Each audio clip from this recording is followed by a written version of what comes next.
সন্দ্বীপ উপজেলার সবচেয়ে জনপ্রিয় সন্ধ্যাকালীন হাট পণ্ডিতের হাট। প্রচলিত আছে সন্দ্বীপের সবচেয়ে ভিআইপি মানুষগুলো তাদের দৈনন্দিন সদাই করতে এই হাটে আসে। সরকারি বেসরকারি চাকরিজীবী, প্রশাসনিক কর্মকর্তা, ছোট বড় বিভিন্ন অফিসের সকল অফিসাররা, এমনকি সন্দ্বীপের নিম্নবিত্ত, মধ্যবিত্ত বা উচ্চবিত্ত সকল মানুষের অবাধ সমাগম এই হাটে ঘটে। এই হাটের সবচেয়ে বড় সুবিধা হলো যে কোনো পণ্য, সেটা শাক বা সবজি, মাছ বা মাংস যাই হোক না কেন, আপনি এখানে অনায়াসে পাবেন।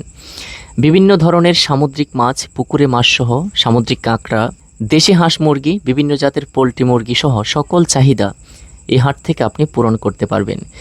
বিকেল থেকে সন্দ্বীপের এই জনপ্রিয় হাটে ভিড় জমতে থাকে দূর দূরান্ত থেকে আগত ক্রেতা বিক্রেতাদের।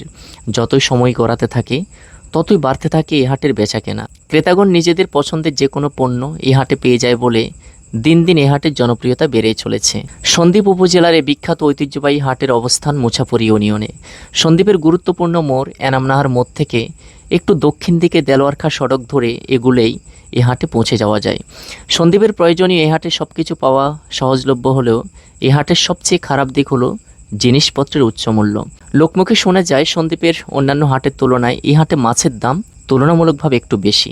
তাছাড়া এই হাটে কিছু কিছু দোকানপাট মূল সড়কের একেবারে উপরে থাকায় সাধারণ পথচারী ও যানবাহন চলাচলে যথেষ্ট বাধাগ্রস্ত হয়।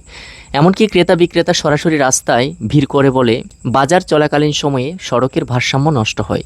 বেশ কিছু সমস্যা থাকলেও সন্দ্বীপ উপজেলার এই জনপ্রিয় হাটটি সন্দ্বীপের মানুষের জন্য অবিচ্ছেদ্য। এমন তথ্যবহুল ভিডিও নির্মাণে আমাদের উৎসাহিত করতে ভিডিওতে একটা লাইক, একটা কমেন্ট এবং পরিশেষে ভিডিওটি শেয়ার করবেন। এতক্ষণ ধৈর্য ধরে ভিডিওটি দেখার জন্য অসংখ্য ধন্যবাদ। ভালো আছেন? ভালো আছেন? এটা ভিডিও নিচ্ছেন?